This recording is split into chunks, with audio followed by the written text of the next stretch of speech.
Now, fishermen in Accra's coastal community of Osu say they have resorted to burying tons of plastic waste at the shores as a way of dealing with the growing waste at the coastline.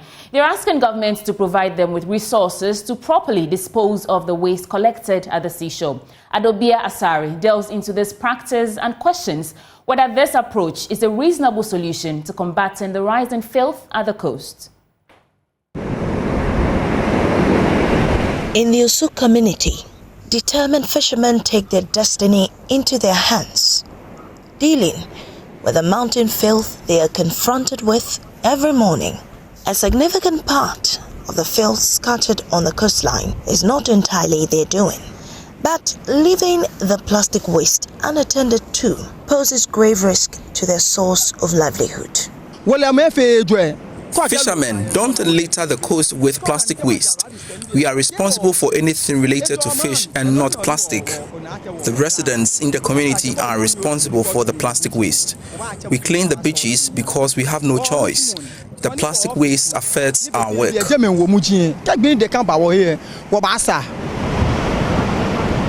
Over the years, residents along the Osu beach, like many other beaches, have battled with pollution ranging from paper to plastic. However, the intervention of the fisher folks here is flipping the narrative. They have begun this clean revolution by burying the waste they came across at the shore.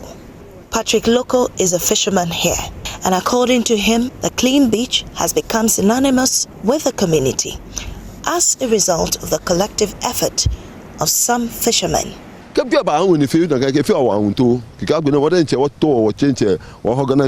It's frustrating when waste piles up along the coast. We organize ourselves as fishermen and clean the beaches. We are fed up with the constant littering.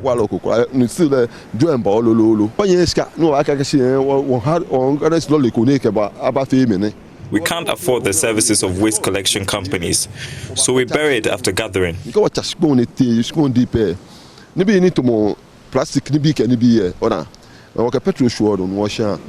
Unlike other materials, plastic does not biodegrade. It can take up to a millennium to break down when not properly discarded. This pollution chokes marine wildlife.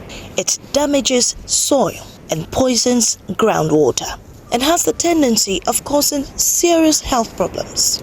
Michael Dogbefu says plastic waste is affecting their livelihood.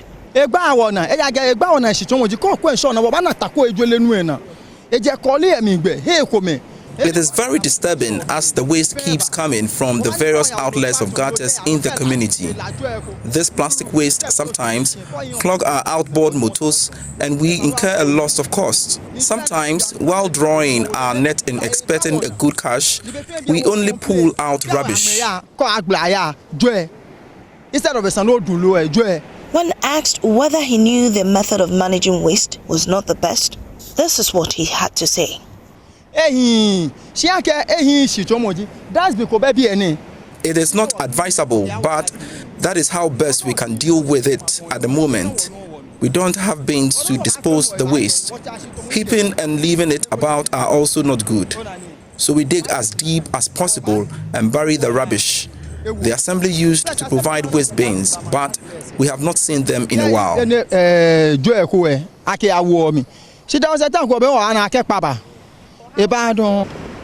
Their efforts initially brought a sense of accomplishment. But as the months passed, the buried rubbish resurfaced, and returning to the sea, worry is visibly written on many faces here at the spectacle. Gideon Fletcher, a resident of the Osu community, raises concern about this issue. This place can be clean if you get a dustbin. After I clean it, we'll put it inside. Maybe someone, like as I'm having a drink like this, if there is a dustbin after drinking, I can drop it inside. But there's nothing like that. So after drinking, I will just drop it. More times, so if you come to work, you have to sweep your workplace. If there is dustbin, you used to sweep and put it inside once and for all, they take it back. But if you dig and you put it inside, one day to come back again. So that's the best thing we have to do to keep this place clean. You have to get like 3 or 4 dustbins and some 4 workers, maybe Zoom line 4 workers, if they used to sweep every day, if you come to some place and that place is clean, you cannot dirty the place because that place is clean. But all is not lost. There is another initiative, but this time, one that's being pursued by an individual. Our cameras chanced on these individuals seeking to cash out from the tons of plastic waste that had resurfaced on the beaches. They collect discarded plastic bottles and sell them to specific companies for recycling and processing. According to science, plastic degradation is a slow process, contributing to the long-lasting environmental impact of plastic pollution. Back at the beach, Michael Dogbefo says it might not be the best practice, but they can't abandon burying the plastic waste in the interim. Burying waste is something we often do. We have been doing this for years because our petitions have fallen on deaf ears. You can say these fishermen are doing the wrong thing for the right reasons. These fishermen obviously need the proper logistics to manage waste. But whose responsibility is it?